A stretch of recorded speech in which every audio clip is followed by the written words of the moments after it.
to fill you in on some news out this week about keeping Asian carp out of the Great Lakes. You know, we cover a lot of Great Lakes issues here at Detroit Public TV out of our Great Lakes Bureau, and for years we've been following potential solutions to keep these fish out of the lakes, because if they do get in, they'll wreak havoc not only environmentally but on the $7 billion Great Lakes fishing industry. But agreeing on how to stop them is not so easy. This week, a new potential solution. Take a look.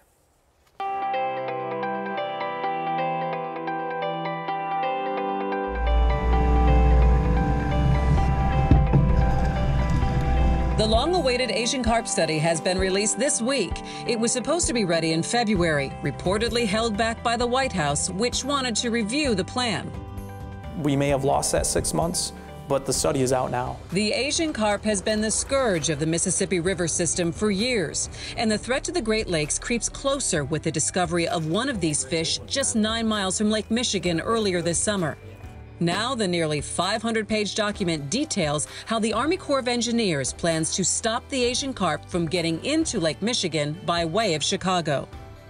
We still have a lot of analysis left to do on it, but initially it looks pretty promising. The plan relies on an electric barrier, which is already in place now, but to be supplemented by other deterrent features, including what's being called complex noise and water jets, to be installed at a lock near Peoria that allows barges to pass through.